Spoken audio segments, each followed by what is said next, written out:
Cutting করবে এটা ভালো এটা করো ভালো।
হয়ে গেছে ভাই।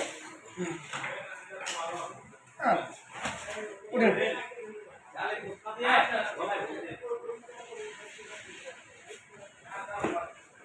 যান যান যান আরে ধন্যবাদ টাকা দিয়ে অফার দিবেন। ঠিক আছে এই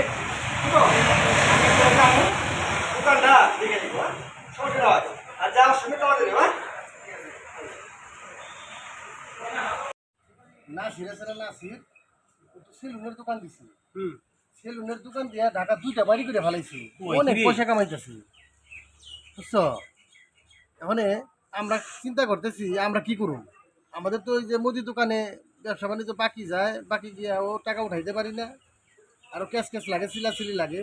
অনেক একটা সিদ্ধান্ত নিয়ে আমরা কি করণ যায়। আর নাপিতের দোকান যে পড়ছি যে নাপিত চুল কাটে না 200, সে পরে তেনে 100, আর একদম নগদ টাকা, একদম নগদ টাকা। এই নগদ টাকা এই পাইলে বড় লোক হইতে কয়দিন লাগে? আমার মতো বাকি বারটা গেলে তো সমস্যা হইতো, তাই না? তাহলে চিন্তা করি কি করব। আমরাও চিন্তা ভাবনা করছি এক সাইডে বেড়া দিয়া একটা সেলুনের দোকান দিই। ওই যে বরিশাল আছে না, বরিশাল একটা ভালো চুল কাটানোর মিস্ত্রি আনুম নাপিত, আর আমরা পাশাপাশি যেটুকু হেল্প করবার কিনুন, তাতে করে খারাপ হয় না। ঠিক আছে চিন্তা করো, দেখি কি করণ যায়। তাই করতে মার্কেটে নাসির ভাই। হ্যাঁ ভাই। ও নাসির ভাই, হ্যাঁ ভাই ভালো আছেন? আসি আসি আল্লাহ রাখছি। ভাই একটা কথা জিজ্ঞেস করি, মনে কিছু করেন না। করো ভাই করো। আপনি তো আগে করতেন চটপটির ব্যবসা, হ্যাঁ এখন শুনলাম নাপিতের দোকান দিছেন। নাপিত সেলুন সেলুন। ওই যাই হোক ভাই, নাপিতের ব্যবসা কইরা ঢাকা শহরে 2টা বাড়ি করলেন, হ্যাঁ অনেক কিছু করে ফেলেন ভাই, এটা কেমনে কি সম্ভব ভাই? আরে আছে আছে, তুমি আমার ছোট ভাই আছে, গুমর আছে জায়গায়। একটু কম থেকে শুনি। যে চটপটি ব্যবসা করতাম না, হ্যাঁ ওই ব্যবসা করতে আমার বাতি মিলতো না, খুব অভাবে ছিলাম। তারপরে ঢাকায় এক লোকে লোকে বুদ্ধি করে কয় নাসি এক কাম কর, এই যে সেলুনের দোকান দিই, সেলুনের দোকান দিয়ে টাটকা পয়সা, চুল ধরলি পয়সা, চুল ধরলি পয়সা, বাকি বাকি নাই। তারপরে বুদ্ধি করে 2 লাখ টাকা অ্যাডভান্স দিয়ে এই দোকান নিলাম, কষ্ট মতো করে। এখান তো পয়সার অভাব নাই, কর্মচারী আছে 3টে। কোন কি ভাই? হো ওরাই করে, আমি শুধু অ্যাকশন করি, মাঝে মধ্যে ভিড় পড়লে আর কি একটু কাজ করি। তাইলে হ্যাঁ ভাই হ্যাঁ, তাহলে আমারও তো এরকম মানে ইচ্ছা জাগে আর কি, দেখি কি করা যায়। অসুবিধা নাই, যদি ইচ্ছা জাগে আমি ব্যবস্থা করে দেবো। যে পয়সাটা কেমন হয়েছিল শুনো, বলেন। ইনকামটা হচ্ছে কি, আমি নর্মাল আবার চুল কাটি না। যারা কি? যারা নর্মাল 100 টাকা কাস্টমার, হ্যাঁ হ্যাঁ, 200 টাকা কাস্টমার, এগুলো সহজে ধরি না। তাহলে কেমনে কি করেন ভাই? পদ্ম হচ্ছে বড় বড় কাস্টমার আছে না 500 টাকা, ও কিন্তু সিরিয়াল দেয় নাই। যারা নর্মাল আসে হ্যাঁ, হ্যাঁ। চুল কাটাইবার, ভাই সিরিয়াল আছে, ও না সিরিয়াল নাই, লোক আছে, এখন লোক নাই।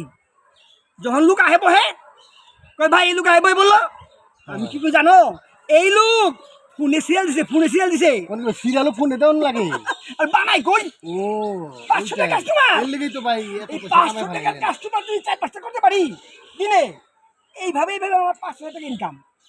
দৈনিক যদি 5,000 টাকা ইনকাম হয় তাহলে মাসে কত হোক। অনেক টাকা ভাই। তুমি কি করবা চাও দিল্লি পড়তে সমস্যা নাই, সবই টেকনিক। ঠিক আছে ভাই, তাহলে আগে আগে পরে মেশিন নাপিত কয়, একটু নাপিত গেলে সমস্যা কি, আমার নাম কি জানো, পয়সা হয়তো ভাই। Hair style cutting master. কোন কি ভাই, ও। নামও কমাই ফেলাইছেন তাই পয়সার পাশাপাশি। পয়সার যুগ না, তুমি সৎ পথে নাপিতের কাম করো, নর্দমার কাম করো, সমস্যা নাই, রাস্তা ক্লিন করো। তাহলে টাকা, যার টাকা আছে তার কথাই পাবলিক কয়। ঠিক আছে ভাই, ঠিক আছে ভাই, চালাই যান ভাই। ঠিক আচ্ছা ভাই, ভালো থাকেন ঠিক ভাই। আছে। হায় রে বোকা মানুষ, এখনো বুঝে না কোন ব্যবসায় পয়সা আছে, কোন ব্যবসায় পয়সা নাই। হেয়ার কাটিং হলে প্রচুর টাকা।